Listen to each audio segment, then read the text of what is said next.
Good evening, everyone. The City of Grand Haven regular City Council meeting of October 16th, 2023 is hereby called to order. Would the clerk please call the roll? Fritz, Here. Lowe, Here. McLaughlin, Here. Cummins, Here. McNally. Here.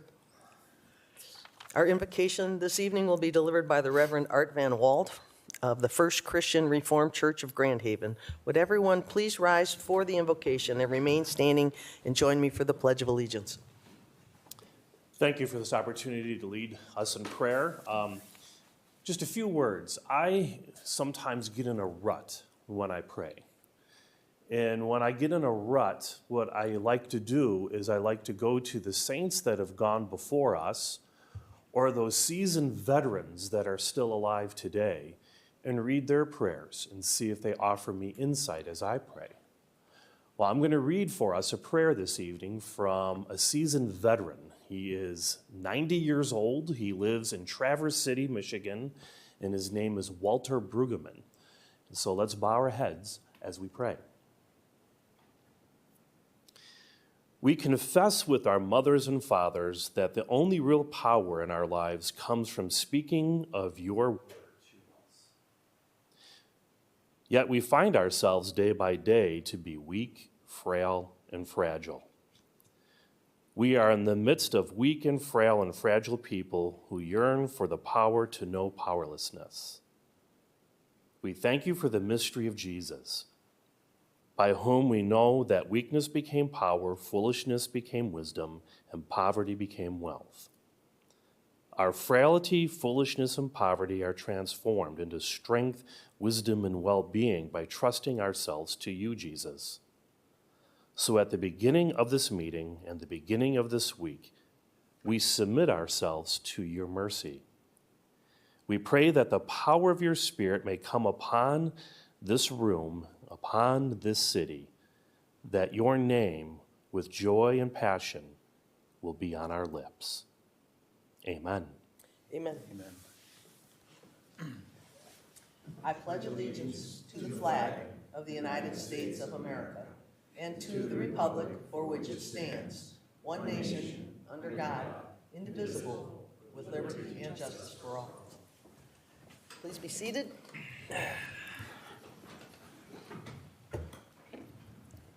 We've got no appointments or reappointments this evening, so we're going to move straight to approval of the consent and regular agendas, and I would entertain a motion to that effect. So moved. Second.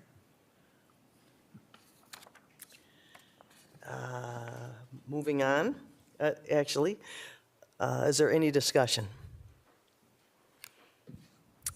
Can we vote, please, Maria? Fritz, Yes. McLaughlin, Yes. Lowe, Yes. Cummins, Yes. McNally. Yes. Okay, moving on. This is the first call to the audience, one of two opportunities. At this time, members of the audience may address council on any item, whether on the agenda or not. Those addressing council are asked to provide their name and address and will be limited to 3 minutes of speaking time. Council will hear all comments for future consideration, but will not have a response at this time.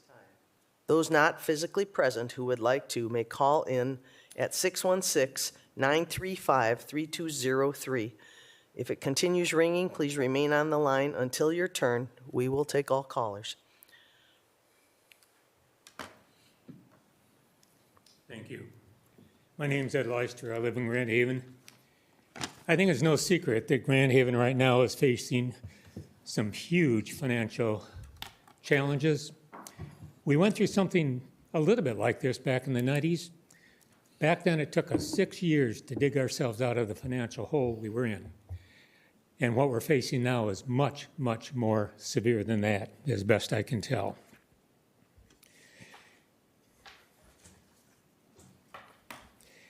I think if we're going to get through this current financial crisis, we're going to need all the cooperation and good faith among ourselves that we can muster. But I'm concerned that instead of that collaborative approach among many of our elected officials, they have instead decided to go into attack mode. Maybe they think their agenda justifies that conduct, but I have looked into some of their comments, And what I have found, instead of honest dialogue, seems to me instead to be half-truths, misrepresentations, and in some cases, outright falsehoods. One of these, concerning the Board of Light and Power, is the claim that the BOP has somehow acted illegally in its remediation efforts on Harbor Island. A couple years ago, BOP got a notice of violation for not timely cleaning up a coal ash site within the required 5 months. Since that time, the city has taken over complete control of the cleanup effort. The city has been in charge of that site now for a year and a half, but that same coal ash site is still not cleaned up. So, if we're going to use the same logic and the same rhetoric as the critics, should we now say that the city is engaged in illegal activity?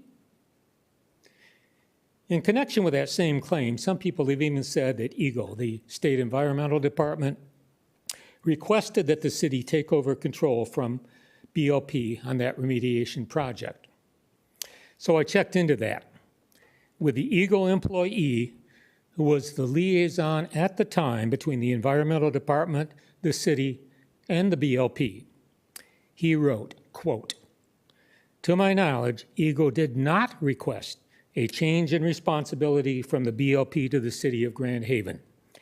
EGLE was informed by the city that they would be taking the lead on the PFAS and CCR investigations." I think it's unconscionable that anybody would charge the BOP of acting illegally, or that EGLE asked the city to take away control from the BOP, knowing that both of those claims are false.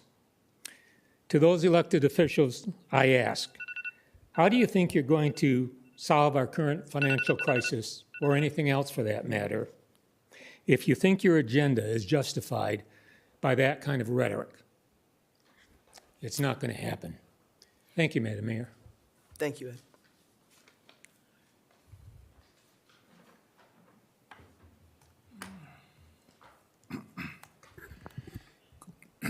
Good evening. Jim Hagan, 400 Lake. I'd like to just talk a little bit about the annex proposals. I was surprised when I looked at the RFP, or the actually the proposal from Capstone, because I had checked out what the zoning regulations were for the Civic Center, and they don't include 8 to 10 apartments. So I sort of read that as the Capstone was creative, and they went sort of out of the box on the proposal, or on the RFQ, to put together a proposal, which is fine. But I think since it's not per the zoning, and they're asking basically to have it rezoned, that the first thing that council needs to do is get it over to the Planning Commission to really weigh in on this. You know, is it possible? If so, what does that look like? And since it doesn't fit in with the Civic Center zoning, it would have to be zoned differently. And if that's the case, I really feel that the RFP has to be reissued, because letting one company put in a proposal that doesn't follow the zoning and the RFP, or the RFP did specifically state that the zoning needed to be followed. So I think that 2 steps are needed. Go to the Planning Commission, get their buy-in. If they agree that it's okay, then I think another RFP needs to be issued, because I think it was so restrictive. I think a lot of companies didn't put a proposal together because they couldn't follow the Civic Center zoning. So now that we're going to get something different, we need to have another RFP issued. Thank you. Thank you, Jim.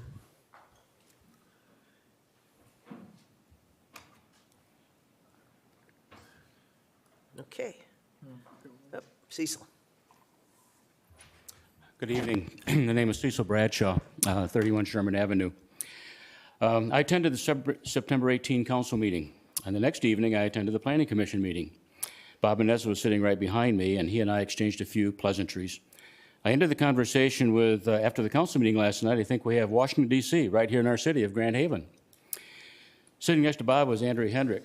I'd never met her, so I said to her, "You were at the council meeting last night, too." And she said, "I was." I then asked her, "Who are you?" She answered, "Washington, D.C." End of conversation. Andrea's a candidate on the ballot for the position of mayor of Grand Haven. Organizations from Detroit, Lansing, Grand Rapids have funded her campaign. Each of those organizations have very strong political biases. So my question is, why would these outside politically motivated organizations have a real financial interest in who is elected to serve as the city of Grand Haven? If Andrea identifies herself as Washington, D.C., that tells me that she has a politically motivated agenda, which, if elected, will bring about nothing but turmoil and more unrest to this great city. Another topic. On the consent agenda, there's a couple of transactions that have been recommended that show a financial. There's one is buying a car and for the sheriff department, police department, and there was the other one too. But why is the financial impact of hiring an independent attorney to investigate allegations against the BLP not included in this summary?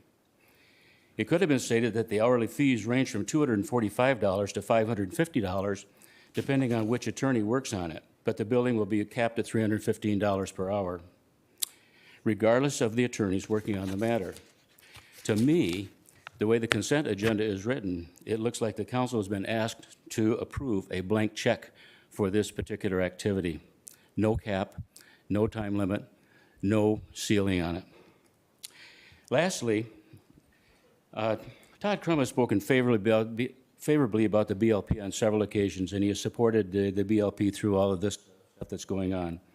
I've known Todd for 11 years and served with him on the Sandpiper board for 6 years, and that's nothing nearly as large as running a city. It isn't. But what I've learned is that Todd is dedicated to following laws, rules, professional code of ethics. And I know that Todd would not stand up, particularly in the public, for something that was anything but on the up and up, and he's standing up for the BLP. Thank you. Thank you, Cecil.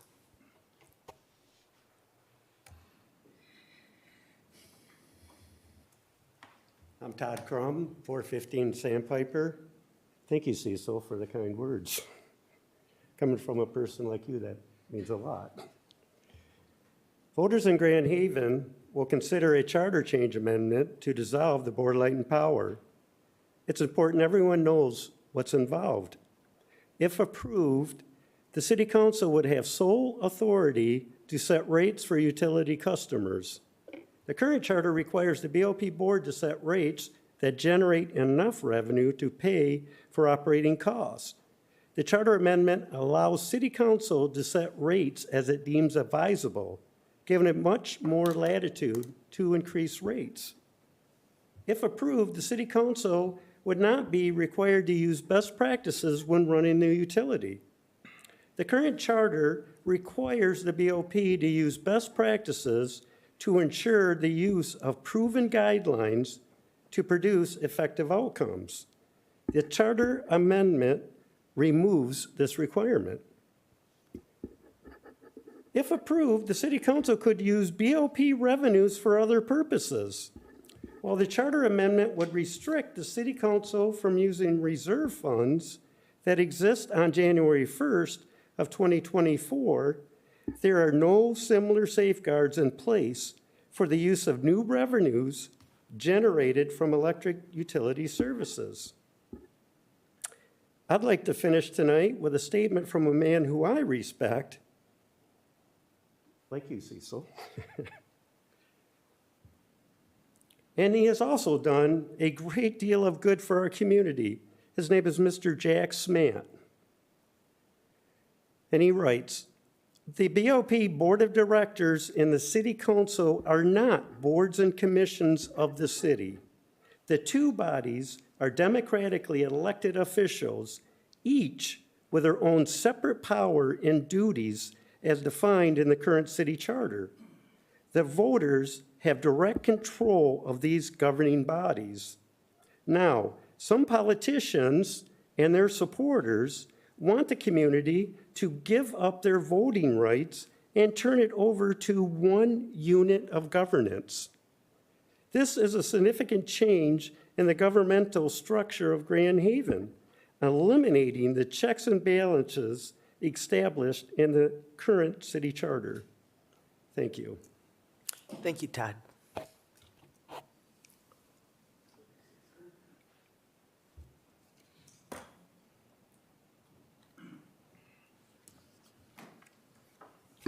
I had hoped to have time to do more detail on this, but we'll just wing it. Anyways, we've got a lot Could you coming state up. your name, Mike, Oh, please? Mike Weavers, 637 Lake Avenue, Grand Haven.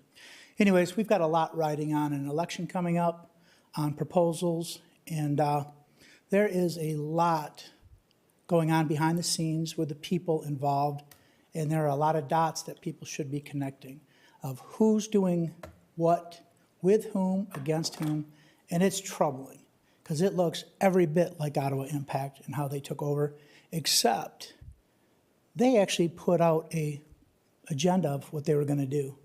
We've got a group right now running this town, and it's 3 of the 5 of you. It's quite obvious to see how it's going. One of you does not work, you work for our competitor, the city of Saugatuck. One of you has somebody in your household that is stirring the pot behind the scenes. And one of you may or may not live in the city of Grand Haven. So anyways, so we've got some interesting things, and a couple of these other candidates, one for sure, you guys are close friends. You've said that, all of you, to me. And that is a bit of a problem. It's not even a little, it's a big problem. So let's start. And some of you same people that are on this little group, think, we'll call it, are the same people pushing for the BLP to be separated out, which, if you win the election, you will have complete control of not only our city, but our power company and all the money that it generates. Now, the BLP is running smoothly and with sound financials as it has for the last 60 years by a board elected by its citizens. Keep it that way. Do not give up your right to vote on the future of your power. And this is for our citizens. Do not give up that right to vote. They want you to trust them. Let's talk about trust when it comes to city decisions. $10 million loss on Grand Landing. $5 million on snowmelt that is not working properly without subsidies by all of us. $2 million on a Chinook Pier buildings that are now gone. We can talk about not maintaining our water system when we had a dune blowout and then we had to fill it in with our beach sand. 100+ truckloads. That's the kind of management we've had in this city. So don't give them the power company too, because they are going to hijack that place and all the money. Right now, it's safe, it's secure, and you've got people that have a 6-year commitment to making sure it works properly. Now, the same group of people also wants to dump paid parking on us in the next year. What they did this summer to make sure it was studied and properly vetted, zero, nothing from what I understand was done this entire summer to make sure the numbers were going to be correct.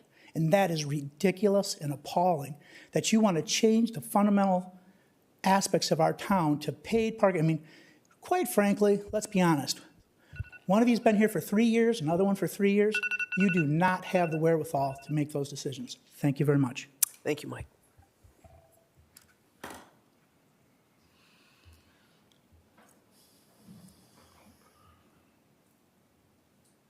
I'm Field Reichart at 1053 Ohio in Grand Haven. I'm a resident of the city. And I guess I want to take a little bit of a different tack here from the attacks. Firstly, a lot of the things that have been referred to happened with former city councils, go back for many years. You all are not responsible for a lot of things that were discussed today. But you and the 2 most recent city managers, including Ashley, have done some pretty remarkable things, and I think you need to be honored and respected for it. Firstly, you've set aside nearly $2 million in the last 2 years in the general fund as part of the sustained effort to reduce city indebtedness. You took control of the task of solving the environmental issues on Harbor Island. For the first time in city history, the council has adopted a long-term strategic plan. You've addressed the legacy costs with cooperation of the city unions, closing the obsolete pension plan to new employees while transitioning to a 401-style pension plan. You strengthened the East End Beechtree Business Corridor through the creation of a commercial rehabilitation district. You've formed a Sustainability and Energy Commission to help guide our city's future. You've significantly improved access to attainable housing opportunities in the city and are still working on that hard. You've replaced hundreds of lead water lines. You have purchased police body cameras, and I have a list of other things that you've done. But you need to be commended for the job that you have done in the last couple of years. And I, as one citizen, am here to thank you for it. And I think there are other issues with a department of your city that has used ratepayer money to oppose a citizen initiative. They have been very reluctant to cooperate with the city council on Harbor Island cleanup issues. They've refused to sign a compliance agreement with the Michigan Department of Environment, Great Lakes and Energy on past environmental abuses. A whistleblower has had to come forward about some abuses within the BLP on FOIA issues, Open Meetings Act issues, and destruction of documents. So we talk about what you all have done, which has been amazing, and you talk about some of the things that a department of the city, which has been on its own, kind of as a rogue organization for a number of years, and we have an opportunity to bring that back into balance. And I just want to thank you, and I want to thank you, Mayor McNally. This is the second to the last meeting that you are mayor, and I want to thank you for the job you've done, and thank you very much. Take care. Thank you, Field.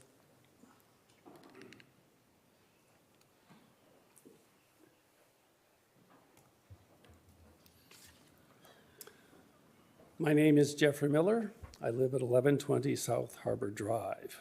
With regard to the change in the city charter, if the opponents succeed and the vote is no, nothing will happen. Everything will remain the same.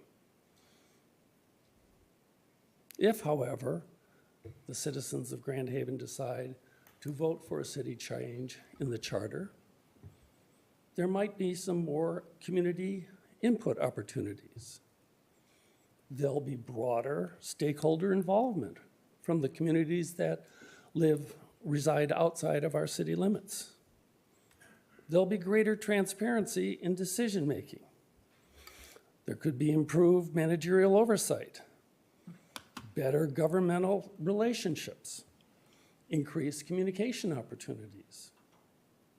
With regard to sustainability, collaborative efforts to clean up Harbor Island can be maximized. We'll have greater involvement and investment in solar technologies and can pursue EVC station placements within the city. Research battery backup and renewable sources when and if the grid fails can be pursued. We can address the demand side of electrical consumption. We could actually here in the city set renewable energy sourcing goals, just like Traverse City has done, Marquette, South Haven. If this were to pass, we could have smaller government. We could have better interdepartmental cooperation.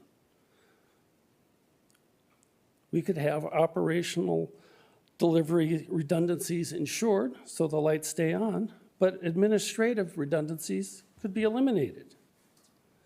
And we could have a better working relationship with HDR, our current consulting engineering firm, and EGLE, the regulatory agency overseeing all of what is going on at Harbor Island. All of those things could be done if we vote for a change in the city charter. If we don't, things will stay the same. the BLP can raise their rates on us like they did this past July unilaterally. They're fearful, someone in the audience was fearful that you folks might raise the rates unilaterally. Well, you would only do that after several other processes would have taken place. Here with the BLP, they can raise the rates whenever they want to. They could also lower the rates if they wanted to, but they can do it unilaterally. There is no checks and balance. Perfect timing. Thanks very much.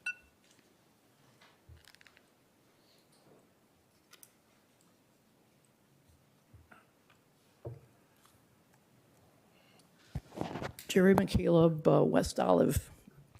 And I was just listening to some of the comments that were being made. And once again, I really resent the BLP being referred to as just another department of the city. They are not. They have their own elected board. And if the people of this city are smart, they will leave it that way. I just saw a new ad saying, power to the people. Give power to the people by eliminating an elected board. Now, if that makes sense to anybody, to switch an elected board to one that's appointed by a council and saying that that's power to the people, that's really bad advertising. It's bad thinking. It's not true. I totally respect what the BLP has done and what they continue to do. And when people, I've heard another person talk about all the great things that this council has done. Well, that's not the way I've seen it or read it or observed it or hear it from other people that say to me, what the heck is going on in Grand Haven? Because that council is constantly at war with each other. Again, you're hiring another attorney to spend more of the city's money on a wild goose chase because you want to be in fighting with your Board of Light and Power because you want to improve something, where the other whistleblower thing, where is that going? And what has happened to that?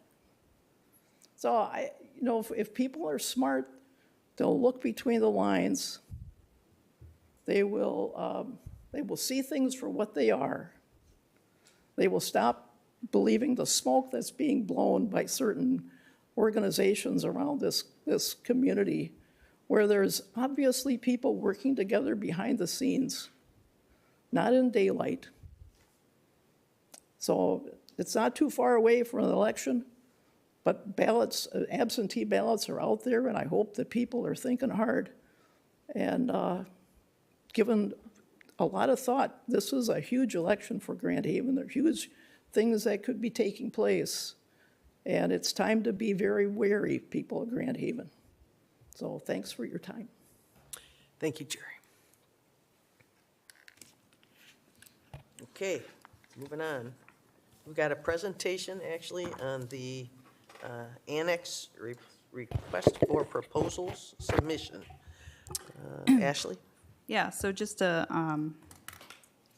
give a little bit of background prior to inviting John up, we released an RFP on July 17th, so just a little under 3 months ago, for the old fire barn facility, also referred to as the annex building. And those submissions were due last Monday, and we, within that RFP, as you've seen, we identified a number of points of interest for the city, but also a number of different zoning and landmark restrictions within that current existing building. And ultimately, we received one proposal, and that was from Capstone.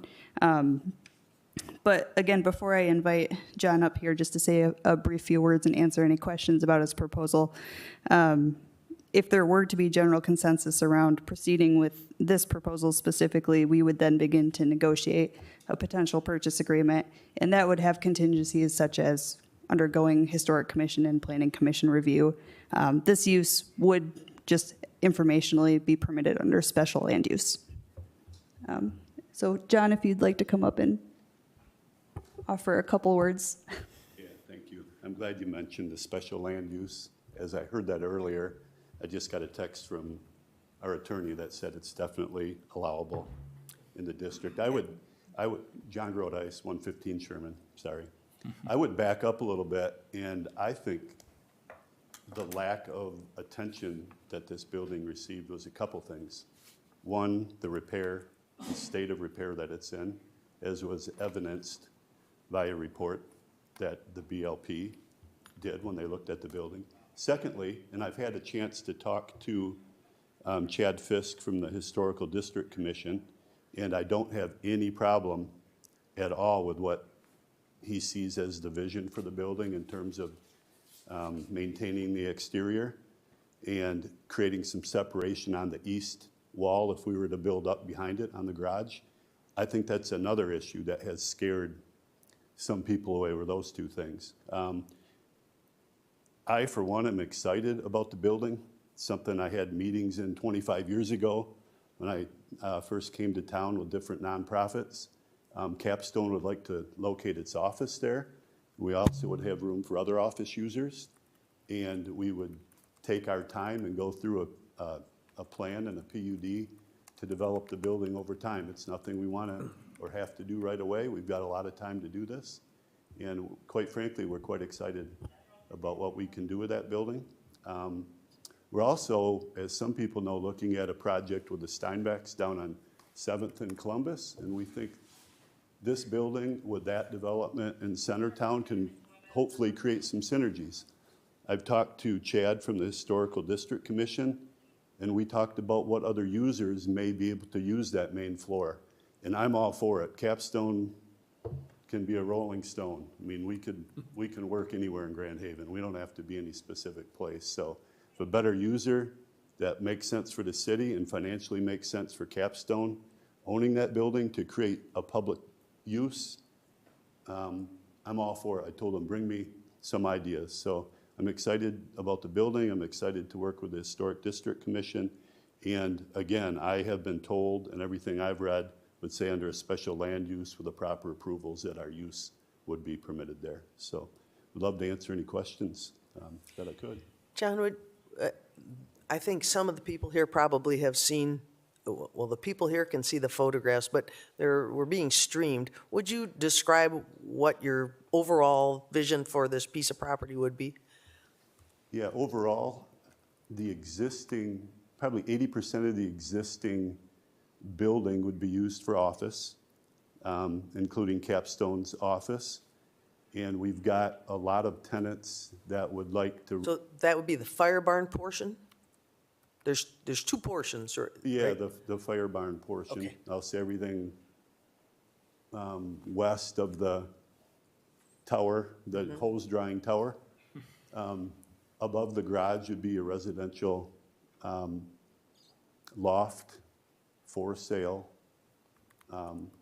units with parking working out just great in the existing garage. It's really set up nicely for that.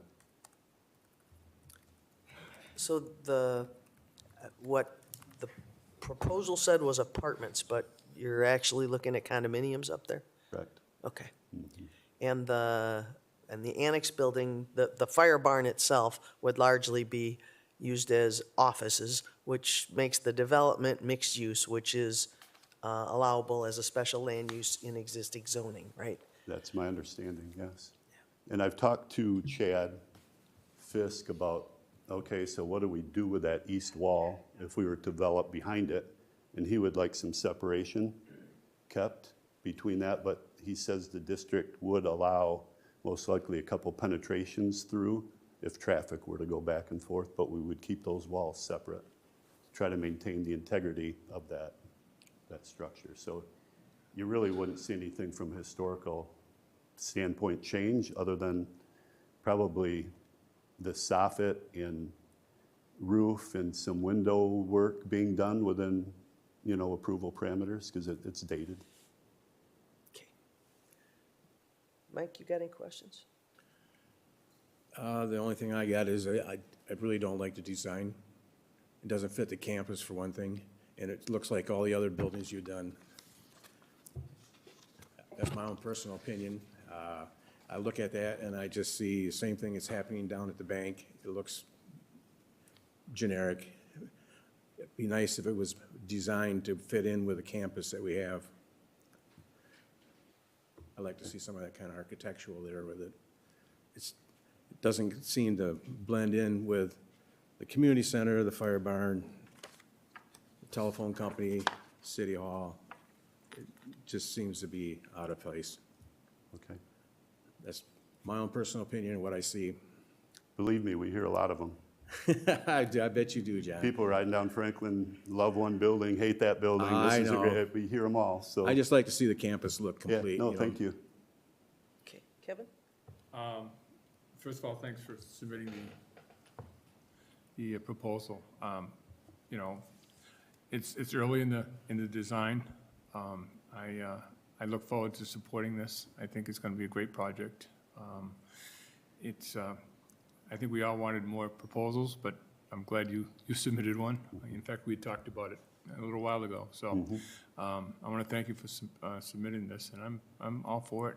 And I hope that it moves forward quickly. Thank you. Karen? Right. I wanted to thank you too, and Capstone, for your interest in preserving and rehabilitating one of our historic, buildings, and trying to do it within the current zoning, restrictions. I didn't have any concern. I actually love that you leaned into the historic fire barn theme of it, and so I really appreciate that.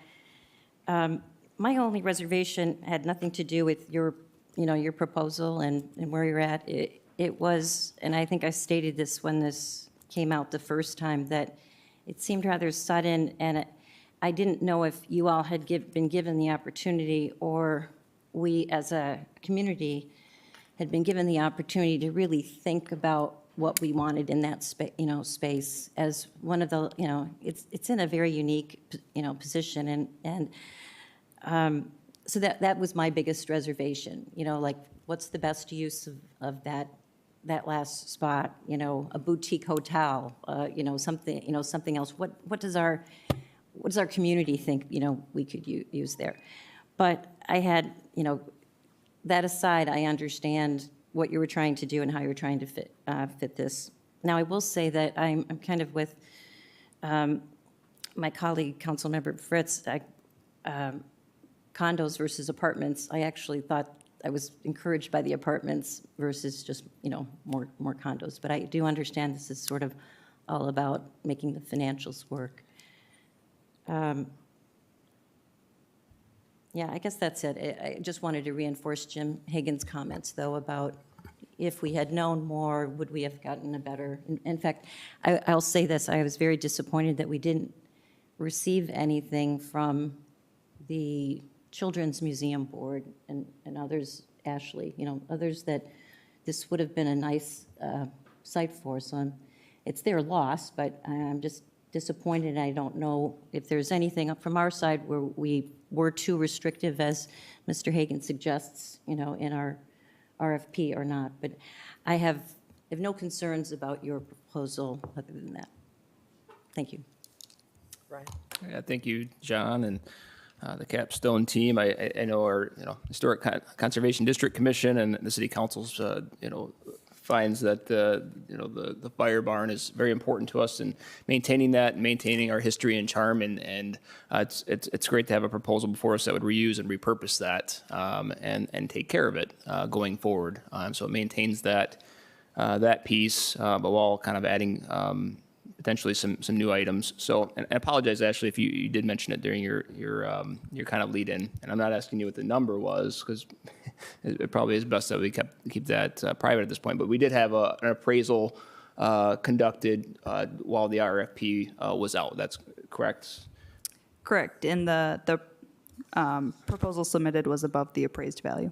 Okay, so we have a proposal that's above the appraised value. I take my offer back. So, It busted. and John, you just to reiterate, your proposal indicated you're not asking for any tax abatements, tax incentives, brownfield funds, nothing like that is being requested and will not be requested in a buy-sell agreement. The pro formas that we have put together as of now include none. Okay. And I believe you indicated in your proposal that actually your closing would be contingent upon actually receiving planning commission approval, correct? Yes. All right, so really, I don't want to opine on whether the zoning's met or not met. I think that's something that our planning commission to review your project and a more formal proposal, and then make a determination. That's kind of their hat to wear. So I'll respect that process, and then if the zoning's not met and the planning commission says this isn't a project we're willing to approve, well, then we'll have to kind of all discuss next steps at that point and how we want to proceed. But this is the proposal that's before us, and I'm comfortable moving forward with negotiating that buy-sell agreement. So, One quick question for City Manager. I believe our ordinance does require, at some point in this process, actually an official review by the Historic District Commission as a local landmark. I don't know, John, it sounds like you're already in discussions with the architect from that, but I just would like to put that out as a reminder to both the Planning Commission that that review will have to take place, whether that is more expedient before or after, or, however you want to, do it, but it Certainly. needs to take place And I before think it comes back to us. I think that's a common understanding along with Planning Commission. And part of the Planning Commission review is the site plan team includes Historic Commission representation that will trigger, again, that landmark review. So it would go before Historic Commission and Planning Commission. Okay, good. I just had a couple quick things. I also appreciate that you're interested in investing in Grand Haven. I was kind of liking the concept of apartments rather than condominiums because we've got lots of empty condos in town, but mostly the apartments end up getting occupied. Parking, looks like the garage itself will provide, from what you can see, sufficient parking for the number of apartments you plan to put up? Mm-hmm. Okay. Yep. And the antenna that's on the property adjacent to it, is that an issue? It's one that we've raised for the last couple months with Brian, and I believe Ron Balchi has weighed in on that. And he and my business partner, Dave Tenkate, are working on a joint variance application as it relates to the tower. It's over my head, but it's Literally. It's been talked about for some time. Okay. One, there was a fear about, just practically from putting a residential, whether it's apartment or condos, and looking out your window and seeing that. So that's a developer risk, I suppose, or safety risk. But the other one was just zoning related and fall distance and all that. And they're working through that to my knowledge. So. Good, okay. I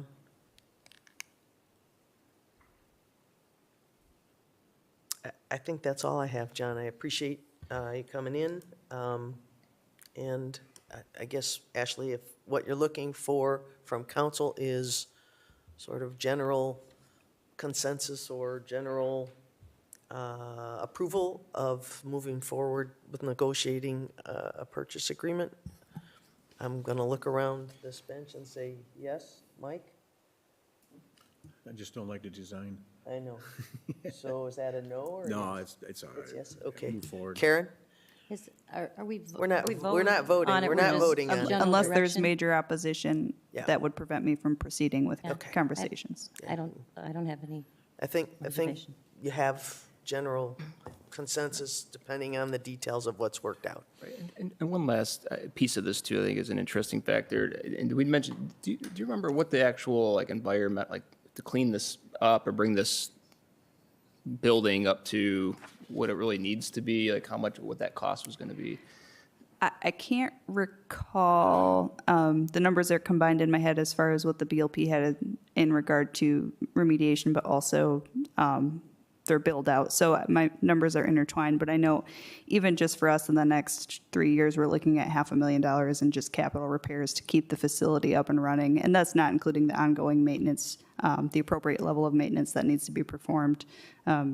So I imagine it was quite extensive, if not close to $1 million. Right, and so that's why we were looking at maybe a sale of this and not putting the capital into it ourselves and then trying to be landlords and staying in that. Correct.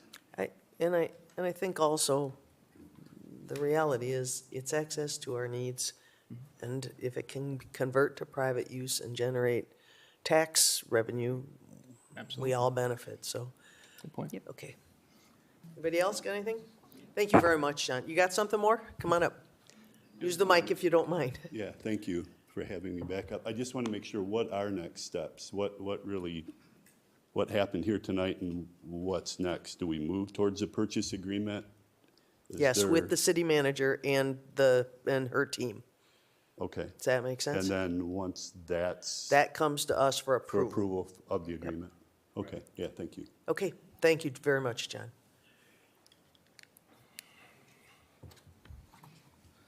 Okay. Moving on to the consent agenda. Ashley, Maria, please, would you read it for us? Item A, approve council regular meeting minutes of October 2, 2023. Item B, approve the bills memo in the amount of $1,503,209.70. Item C, approve a resolution recognizing Gracious Grounds, Inc. as a nonprofit organization operating in the city of Grand Haven for the purpose of obtaining a charitable gaming license from the state of Michigan. Item D, approve a contract with Pyrotechnico Fireworks, Inc. in the amount of $30,000 for the July 4, 2024 fireworks display and authorize the mayor and clerk to execute the necessary documents. Item E, approve the adoption of the 2022 Kent Ottawa Regional Hazard Mitigation Plan and authorize the mayor and clerk to execute the necessary documents. Item F, approve the emergency purchase of one public safety supervisor vehicle in the not-to-exceed price of $42,545 from LaFontaine CDJR of Lansing, Michigan. Item G, appoint Michael Homier of Foster Swift as special legal counsel for the purpose of completing an independent review of whistleblower allegations made against the Board of Light and Power and authorize the mayor and clerk to execute the necessary documents. Okay, can I get a motion to approve the consent agenda as written? So move. Is there support? I'll second. Any discussion? Yeah, Yes. Go ahead. Oh. Go ahead.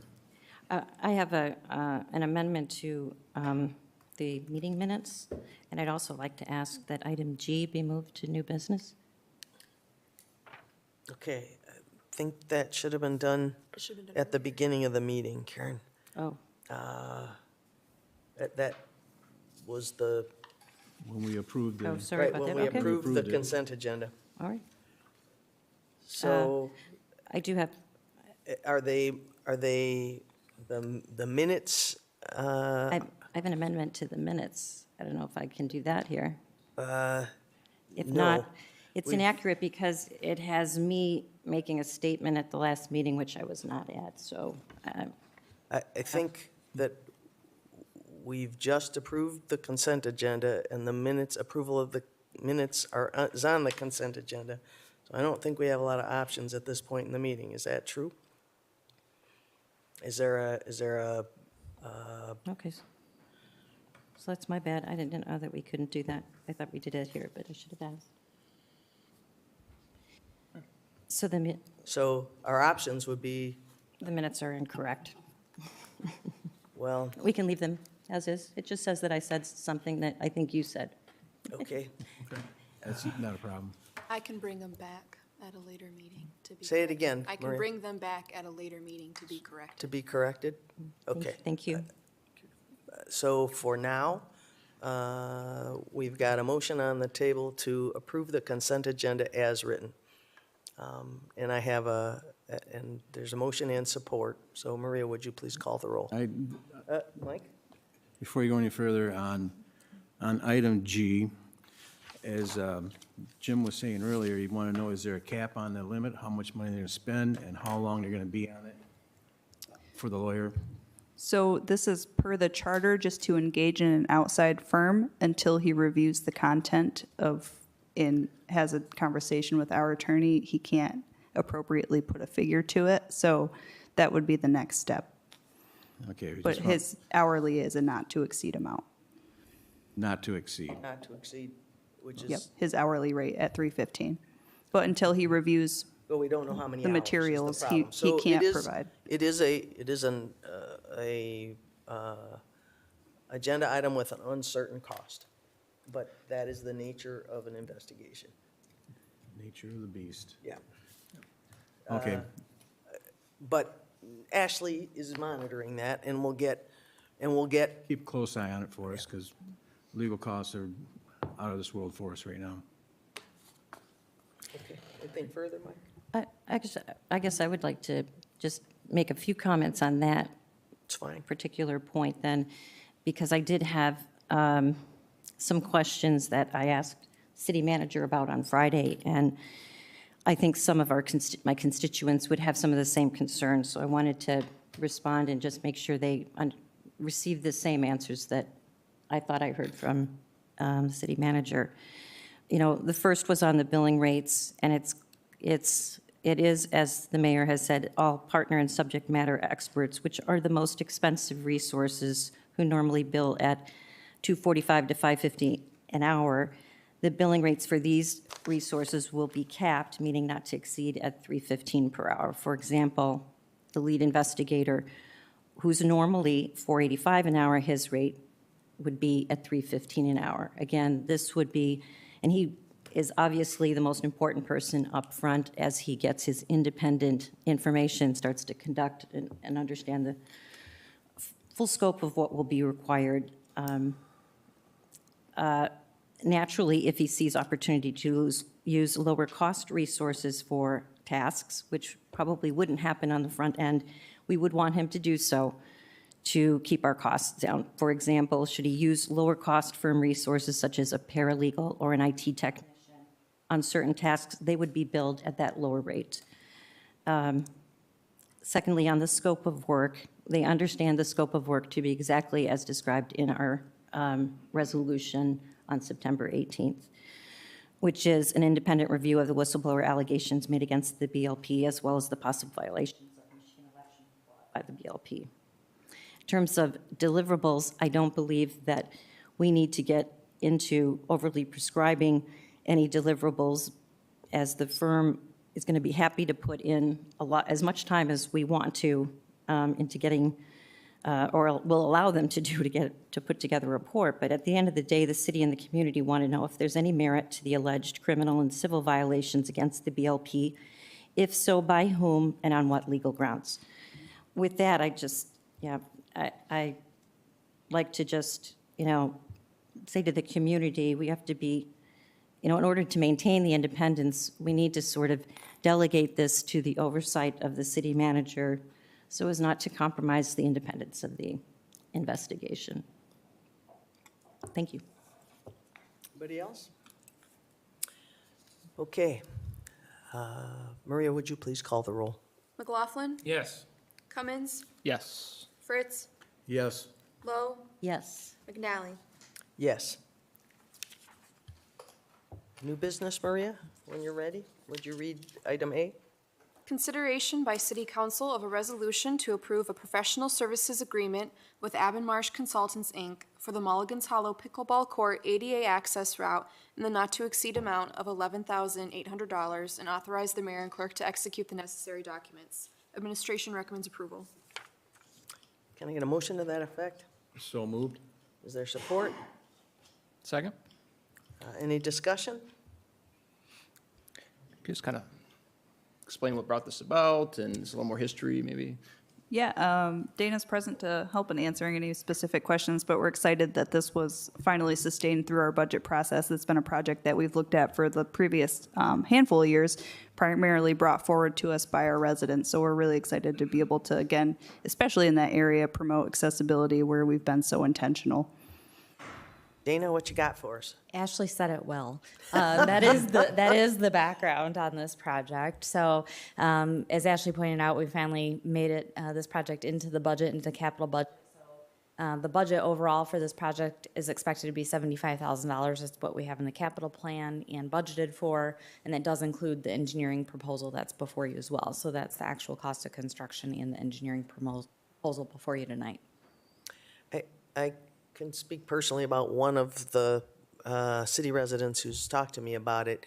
Played pickleball, an older person like myself, played pickleball for years down on those courts and formed a social circle in it and ended up restricted to a power chair and might or might not be able to engage in pickleball in the power chair, but would like the opportunity to go down and have access to the courts, possibly to play, but certainly to participate in the society that pickleball club is famous for. So I think that I think the potential for both tennis and pickleball in wheelchairs would be created, and I think it's kind of a cool thing. So my only concern, I expressed it to Ashley this morning, is it's a beautiful dune going down to that court, and I'm hoping the aesthetics of it can be preserved to the maximum extent possible, consistent with access. So that's my only real concern. Mike? That's helpful feedback, Mayor. Thank you. This has been brought up to our attention for quite a few years. When pickleball first came in down there, and that they always wanted to have something for handicaps down there to get down there. So you're absolutely correct. A lot of them want to come down and watch, be able to enjoy it instead of sitting up on top up there and looking down. It makes it more accessible and makes it a great piece of, for us, in addition to it, to make sure that anybody that's handicapped or even anybody has a hard time walking can make it down there and at least enjoy the sport. It's a growing sport. If you look at what is going on, we have young kids doing it now. It's in their junior highs, every place around, seems to be, it's not really a fad. First I thought it was going to be a fad, but it's actually, It's definitely it's really growing. picking up quite a bit all over the whole country. So it's nice that we have that. It'll attract more people here to come down here knowing that it is handicap accessible. So I think this is a good thing for us. So thank you, Dana, for bringing it forward and getting it on there. And thank you, Ashley, for being persistent in keeping it year after year in the budget.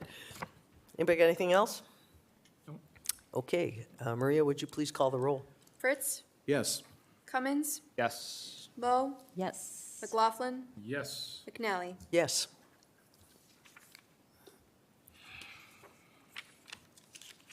Item B, Maria, would you please read it for us? Consideration by City Council of a resolution to approve the Grand Haven Jeep Fest on Saturday, May 18, 2024, from 9 a.m. until 4 p.m. in downtown Grand Haven, allow food trucks and amplified sound, and apply up to a $500 discount to the facility rental as outlined in the special event policy. MSDDA recommends approval and administration recommends approval.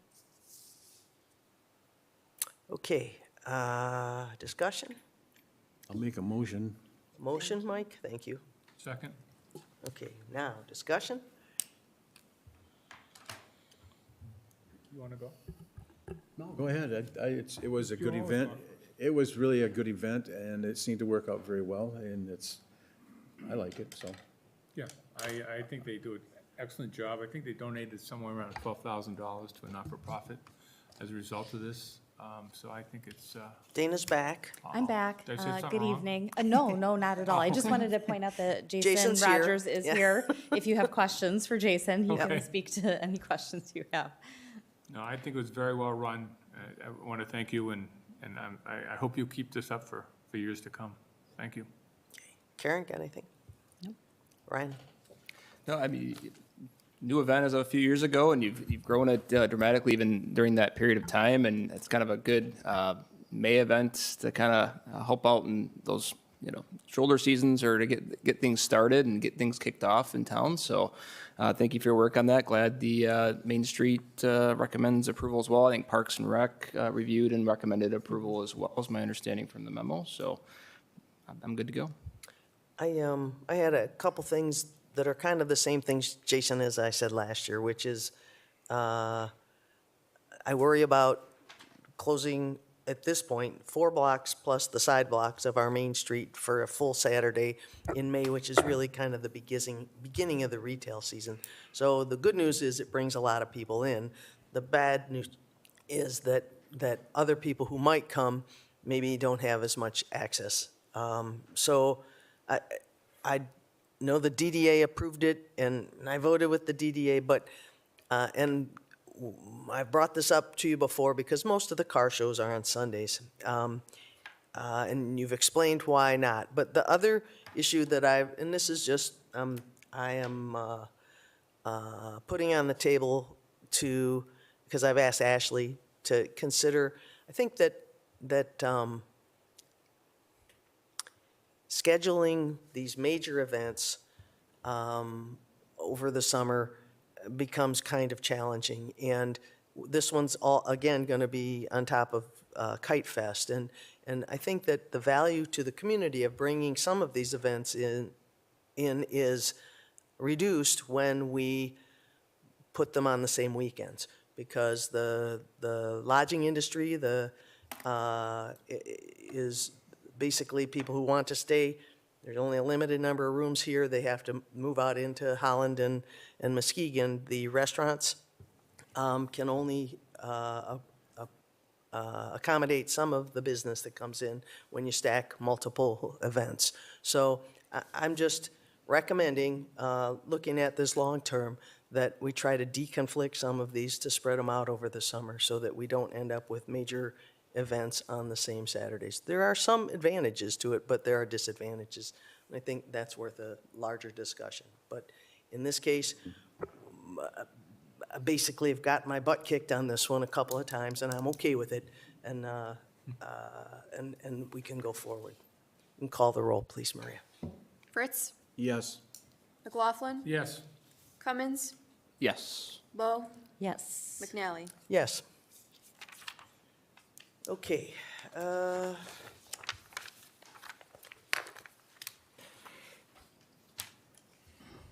going to move to reports by city council. Who'd like to start? Don't all volunteer at once. Okay, I'm going to Karen this time. Karen, what you got? Okay, I guess the biggest thing that I wanted to call out is on October 3rd, 4th, Athena on the Lakeshore awarded our city manager the Athena Young Professional Award. And I was honored to be there, but I want to read to everybody what was written about our city manager here in the program. Her 4-year progression from intern to city manager of the city of Grand Haven serves as a testament of her dedication to the community and the public's trust in her. Ashley prides herself on addressing community needs in an equitable and authentic way, including improving attainable housing and workplace diversity. By volunteering for many charitable organizations throughout the community she lives and serves in, she embodies service. She serves on several committees, including those that allow her to mentor, support, and empower women in municipal government. And then she does her city manager job, too. She's really taken us from a place last year where we had lost five of the top slots in the city, and has brought us here today where we have as strong of a team as I think I've seen in this city. Excellent people. And so anyway, very well deserved, and I just wanted to bring it to the community's attention that it has not gone unnoticed by those in the Western and the Lakeshore communities.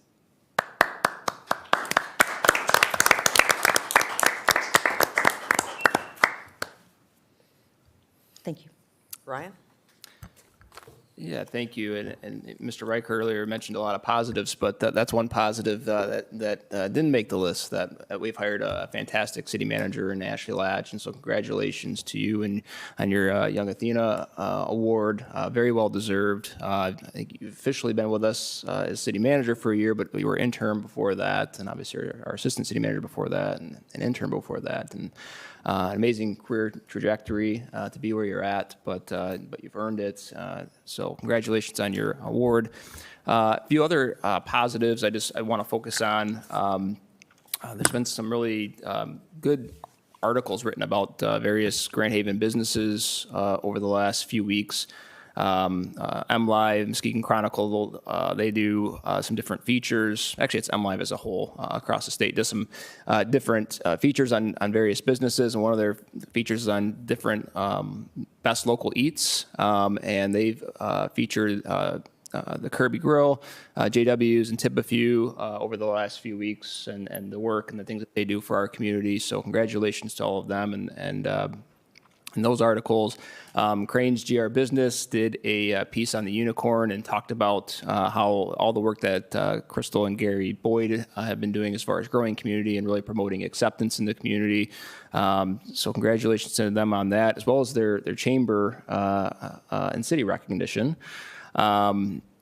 So some good positive articles out there and things that are happening, and there's been others as well. Attended the public safety open house the other day. Thank you to all of them for their work. They had everything from the officers and firefighters and the chief himself there to the volunteers and their administrative support staff. It was a team effort to invite everybody out, but a great event they had going there. And then Chowdown Centertown had a little bit better weather than they were expecting, so we'll at least take that. That's a good thing. And I stopped down and grabbed a burger, and they were at least able to get some folks out instead of it being a total rain out. So. And there were plenty of other events and things happening this past weekend too. It was jam-packed, but that's what makes our community great. There's people stepping up, doing all kinds of different things. There's always something to do, and folks are always willing to support each other. So that's all I have tonight. Thanks. Kevin? Just to pick up on public safety, for the chief and everyone to get into that dunk tank when it was rather cold. I'm going to give them all the credit in the world. They took some dunks, to say the least. But I want to thank them for doing that, because they did raise some funds for the Bucks. So I want to thank them for that. And I did attend Chowdown Centertown, and you're right. Thank God it held off a little bit, because I saw the weather report, but they had a good turnout. I think they were all happy. So I'm done. Mike? As you were saying earlier about packing a lot of things in one day here. Yes. Saturday was definitely a packed up day. I mean, fire prevention at Public Safety, Chowdown Centertown, Art in the Yard, Oktoberfest at the American Legion. If you wanted to spend a day just going out, you start in the morning and work your way all the way to the nighttime. So it was quite an eventful town here. I mean, it was something for somebody to do somewhere all the time. I just want to say congratulations again, as I did at the last meeting, and tell you thank you very much for winning that award. It was very honorable for you, so congratulations on that, Ashley. Thank you. And also MML is coming up. That'll be this week, so make sure if you guys are going, there's a lot of good seminars to go to. It'll help educate you, so good. Be a fun time. Okay. Good. Your Honor, Yes. I'm sorry, you caught me off guard. I went first. I forgot one thing. I just wanted to say thank you. Thank you to both the kind words from one member of the public and constructive, criticism of things that we could do or could do better. I think City Council, everyone here sitting here is always open to trying to do things better. We have done some things, but could we have done some things better or differently? I'm sure, absolutely. I just couldn't tell you which ones. And I guess what goes with that is I think there is what's important to remember is that 3 of the members of this council have only been on City Council for the past 2 years. That's since November of 2021. Our unfunded pension liability of $30 million grew from 0 to $30 million steadily between 2010 and 2020. So when we talk about fiscal responsibility, this group, I'm proud to be sitting next to the people at this table, we did something to move forward with that, and we're continuing to work to address that. That is a tough nut to crack. Similarly, the contamination at Harbor Island didn't happen in the past 2 years. We all know this. So I would just ask, all of you, we're very, very open and understand that we can always do things better, but I would just like to ask that you give us some grace in considering some of those facts as you come forward with your suggestions. Thank you. Okay, I'm just remembering my mythology and not all that accurately, but I believe Athena might be the goddess of wisdom. So you have a lot to live up to, that's all I'm going to say. Not that you're not showing it every day, but just so you know. I took part in a Chamber of Commerce legislative breakfast with on a panel last week. They asked me one hard question I didn't know the answer to, I'm sorry to say, but otherwise, it was really a presentation by State Senator Roger Victory and State Representative Greg Van Orkum, and it was good to see them making a Grand Haven stop and listening to what they had to offer. I went to the ribbon cutting for the new Ace Hardware store in town. It's in the plaza where 4 Points is, the senior center, and where Panera is, and it's a really nice family-owned business. They are actually West Michigan focused, but they own 4 hardware stores, and they're very excited to be in Grand Haven. And they had cider and donuts, so that was nice. I was the presenter to the Unicorn Tavern for the Chamber of Commerce, at the Chamber of Commerce Business Recognition Award, and really we gave them an award. They were selected because of the perseverance they showed in pushing through and past COVID to open up a business that really is building community on the East End and throughout the city. And they were recognized for some of the sustainability work they're doing, and for some of the sales promotions that support Grand Haven area public schools, special needs kids, and I think the last one was, I'm sorry, I've forgotten it, but there was a third prong of their charitable giving, and even right from the beginning, that business is they wanted to be on the East End because they live there, and they're very knowledgeable about the restaurant business, and I think we're lucky to have them. So, and I also attended the YMCA Community Impact Celebration, which was also heartwarming. I mean, to listen to the charitable work that the Y does in addition to the health promotion and social promotion at the YMCA, but they do a lot of, they have childcare, they have preschool, they provide lunches in the summer particularly to children who are otherwise reliant on school lunch or school breakfast or both for proper nutrition. So the Y put on a good shindig, and I was proud to be included. And I wanted to, maybe, Maria, are you going to talk about the Compensation Commission at all? If you're not, I am. So if you are, I don't need to. Go ahead. Okay, all I wanted to say is every 2 years, a board of theoretically 5 people, this year I was only able to put together 4, but it's called the Compensation Commission, and what they do is they meet every other year in odd years. They meet for only about 3 or 4 hours, and the city clerk runs it, and they evaluate the compensation to elected officials only in Grand Haven. So they look at city council, they look at the mayor, and they look at the Board of Light and Power.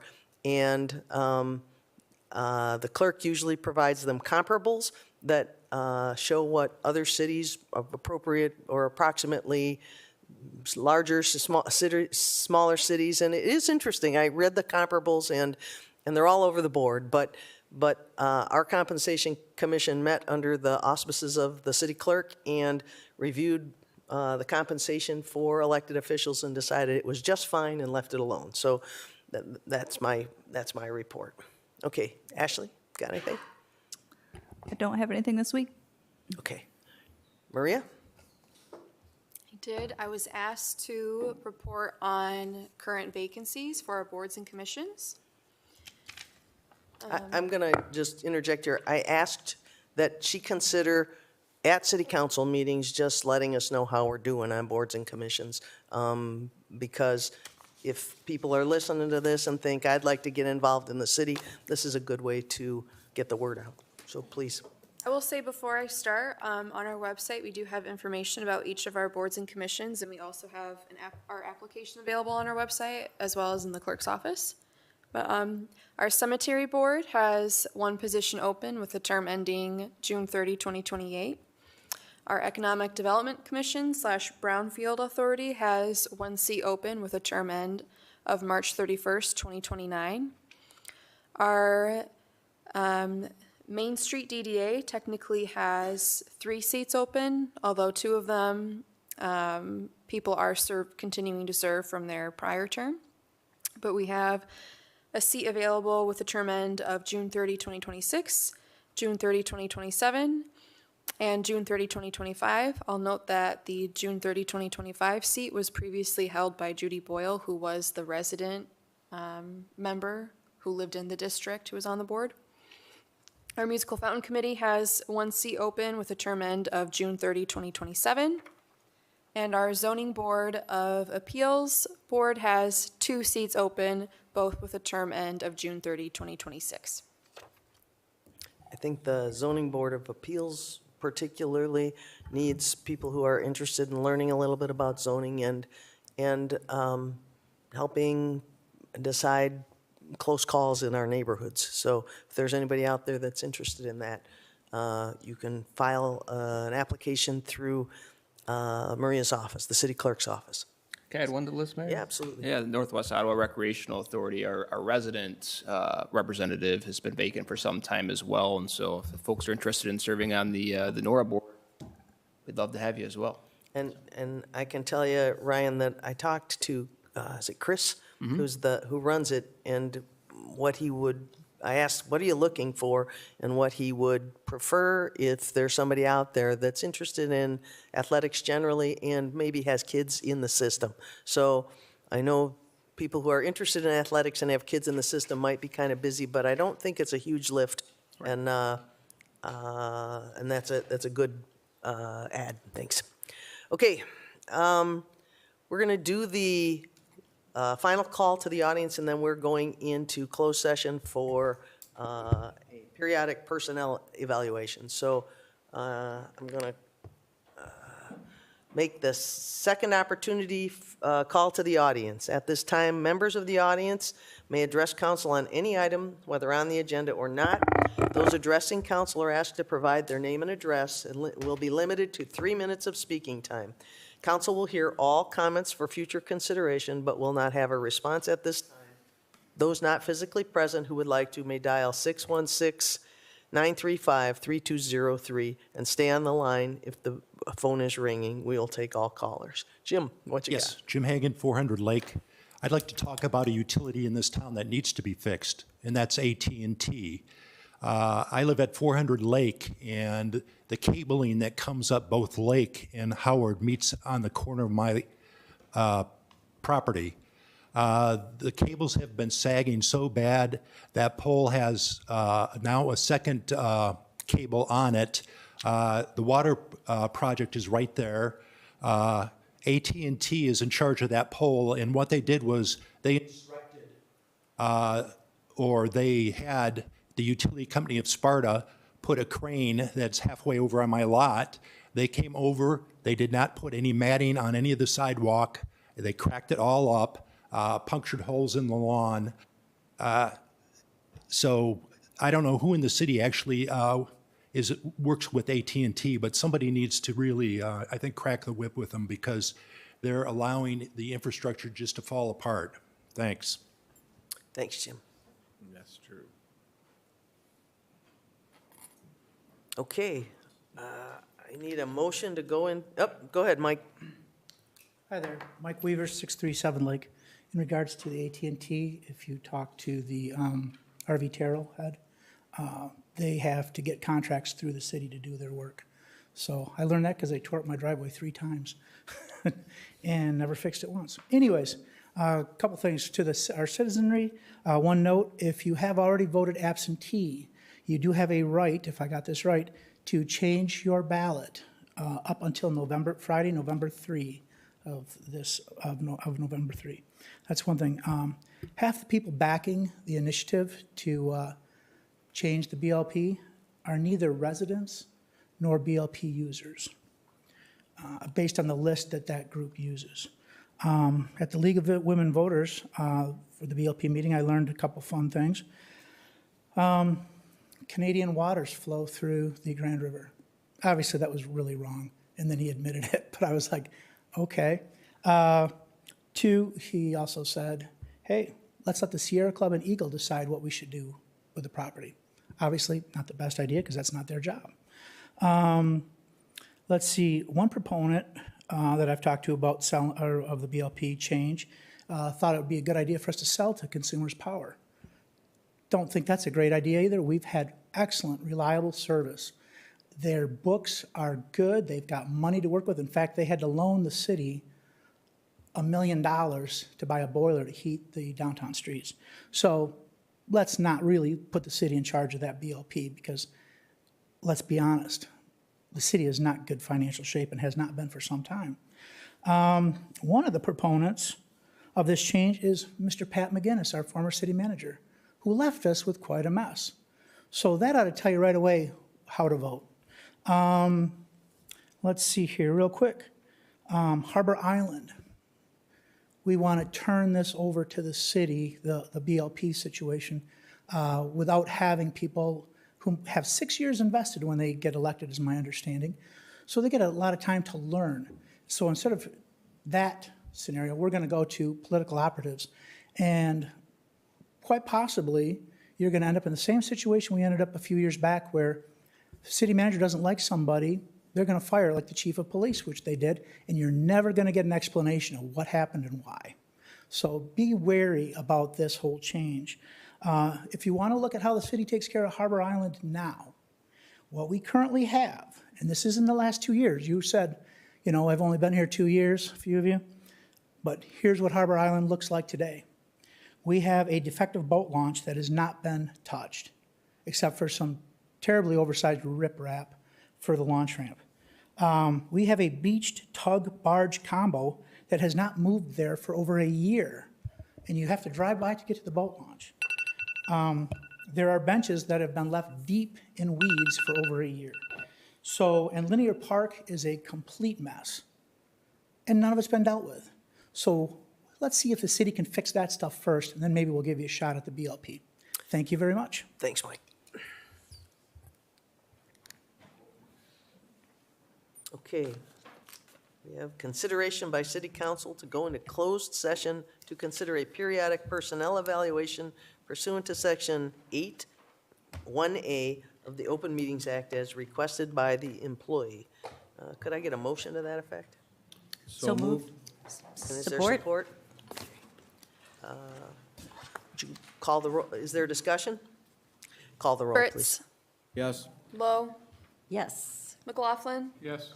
Cummins. Yes. McNally. Yes. All right, guys.